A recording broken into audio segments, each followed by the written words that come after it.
week 3 edition of The Preview, our weekly glance at 3 of the best matchups around our coverage area. I'm your host, Adam Kulikowski, and he's Andy Shea, our resident expert.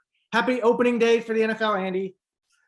Thank you, Adam. It is time to unfurl a banner in Tampa Bay. I could see the smile on your face. It has to make you proud still. Defending Super Bowl champions.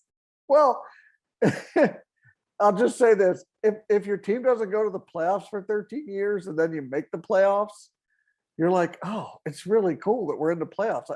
It'd be great just to win a playoff game.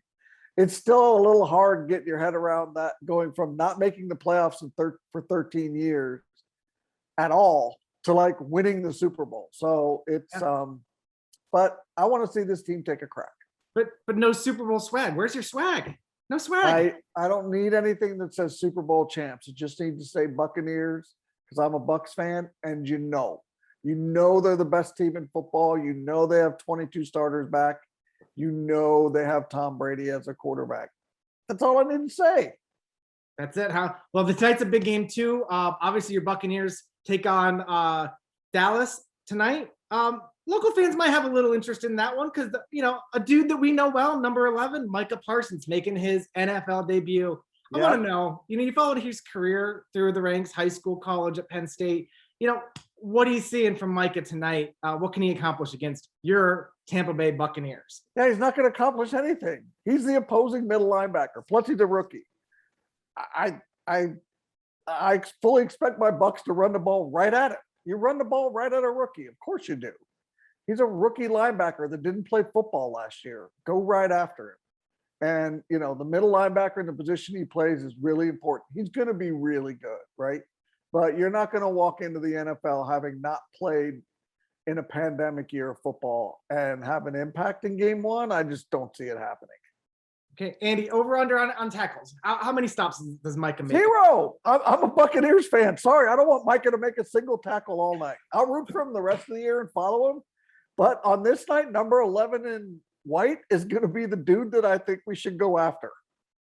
All right, Andy, let's get down to business. Let's talk some previews that are on tap this week. First up, East Pennsboro travels to Milton Hershey to battle the Spartans. Break this game down for us, Andy. What should we expect? Yeah, Henry Hershey Field, it'll be a game that hopefully is all about the running backs for each team. I'll start with Deion Bryant from the Spartans. He's 5'10", 190 pounds. The senior's coming off a 330-yard something game with 5 touchdowns against Susquehanna Township.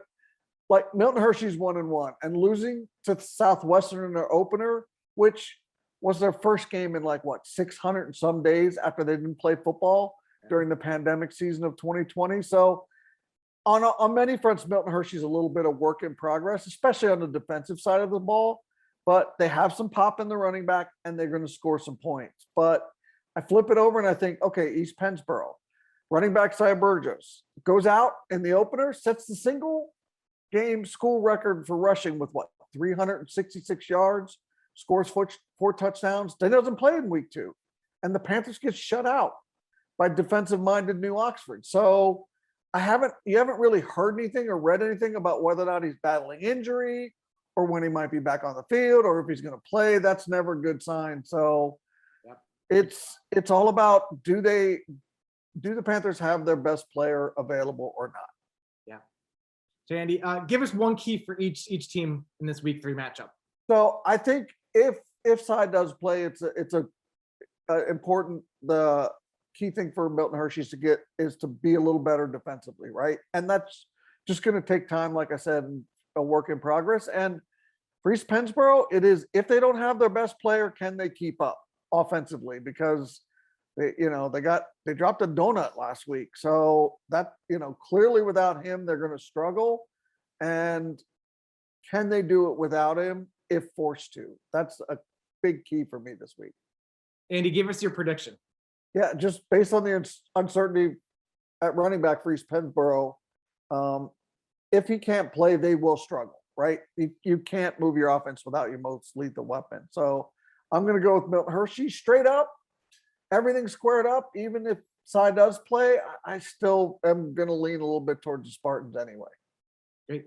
Okay, Andy, let's keep going. We're going to the Speedway for the second straight week. in our Fourth Down Magazine Game of the Week. And why not? This is a must-see matchup featuring the undefeated Cedar Cliff Colts and the CD East, who sports a 1-1 record heading into this showdown. Andy, break this game down for us. Yeah, this one has heck of a game potential written all over it. I mean, we had Cedar Cliff quarterback Ethan Durrell. We had him on the spotlight earlier this week. The Colts are 2-0. They're coming off a huge win in a back and forth second half game with Calico. CD East rallied against Warwick in week 2 on a Thursday night game to get the Panthers a 20-21 victory. So who will be the starting quarterback for East? Who knows? I mean, starter Tony Powell was injured in the second half of that game very early, very early in the third quarter, and he was on crutches at the end of the game. So I'm not sure what that says, but when your guy's on crutches a week ago, that pretty much says to me that he's not going to be ready for this week. I think his replacement, junior Terrence Jackson Cotney, he brought the Panthers from behind in the fourth quarter of that game, and he's a kid who's pretty full of confidence and belief in himself. Let me just say that. I think for CD East, the two-way impact of a guy like Mekhi Flowers, it's kind of had an impact on this entire team. Like, he wants to make plays so bad. Like, he wants to help so bad. And he doesn't necessarily want to be the guy. He just wants to help a lot. And he's doing that on both sides of the ball. And I think he's helping everybody else around him. I mean, his desire to be impactful, it glows white hot, and I think it's a little bit contagious. I think the Colts are the more balanced. They're a more balanced team than you think. I mean, Durrell's lighting it up. He's got 500 passing yards. He doesn't have any picks, but they also have Jonte Morris at a running back. They have a clear go-to wideout in Trenton Smith. I mean, you could argue CDE's defense has kept them in both games so far. They're fast, aggressive, and they're becoming what I could see when I watched them in week 2. They're becoming what I say is more scheme fundamentally sound. They're just not running all over the place. You know what I mean? They're just not fast dudes running all over the place trying to create mayhem. There's some scheme fundamentals that are starting to be set in place.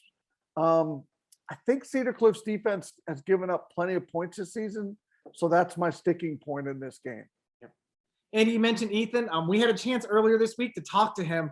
Folks, you don't want to miss the interview we did with Ethan. It's now live on fourthdownmagazine.com, if for no other reason than to learn what this dude's go-to sheet sandwich is. I'm telling you, I changed my order now. I am going with Ethan's special. Andy, give us your prediction on this game. So I'm going to take CD East. I'm zeroing in on the defense as a key for this game. Right now, I think the Panthers are just a little better on that side of the ball than the Colts. I think offensively, I think Cedar Cliff is probably the better team. They are the better team offensively, but I'll take the defense in this one, and I'm going to ride with East, but it's a really tight game. Andy, let's do one more game before we head on out. We'll punch the second ticket for the Speedway on Saturday night, where Manheim Township is coming to visit Central Dauphin. Andy, give us your breakdown on this Saturday night game at 7 p.m. at the Speedway. So this matchup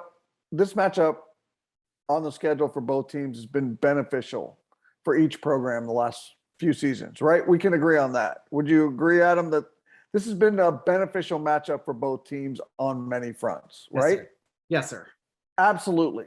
Now both teams are 1-1, and both teams kind of have what I would call a wonky loss, although I'd say Manheim Township losing to Dallastown last week is a lot worse for their sort of psyche than Central Dauphin losing to Wilson in week 1. But so when it comes to the Rams, I just find it interesting after 2 games that their quarterback, Max Mosey, he has more rushing attempts than passing attempts. And I know he's a little bit of a dual threat quarterback, but his weapon is his left arm, right? It's his 2 legs are fine and they're good, but does Max Mosey want to be known as the running quarterback? I struggle to find an identity of this offense, although they beat Berks Catholic last week and it was a good and important win, but it's also like it just doesn't seem they found an offensive rhythm yet, right? Clearly Manheim Township pushed to the brink by East the week before, turns around and gets, beat by Dallastown. So they're a step short of what you think of the Blue Streak, say, in the last half decade, right? They're definitely a step short of that. I think CD's defense has given up some points this year. It's not normal to see Central Dauphin giving up, 3 touchdowns a game, right? That's unusual. Yeah. But it seems like this defense, which has a ton of new guys, is going to take some time to find its sea legs. This is still a good matchup for both teams. It's still beneficial for both teams. I just wonder where the Blue Streaks are right now in terms of whether or not they believe they're ready for a game like this on the road at the Speedway against Central Dauphin. Andy, Max Mosey, what has to happen for him to get on track this week? Well, I don't think he's off track necessarily. I just don't think they're running an offense that caters to his strength right now. It could be built on personnel. I haven't seen him yet. I want to see him and get a little bit closer look, but I know they're good across the offensive line. I know they have a little bit of, young talent at the running back position that they like, but your proven talent is in his left arm. So, I don't think they're like, abjectly, void of any options at the wide receiver position. It's not like, okay, we got a good quarterback, but we don't really have any wideouts for him to throw to. Yeah, they're not the same wideouts he had last season, but you still got to use his left arm. There's dudes out there to catch the ball. So I think this is a sticky game for both teams, but I like the Rams only because I just think they're further along in terms of who they are and establishing themselves as an identity. And I think Manheim Township is a little bit like, which way do we go? Thanks, Andy. That's it for us this week. Get out to see one of these games or another on the slate. Support your local team and check us out at fourthdownmagazine.com for all of our weekly content. See ya.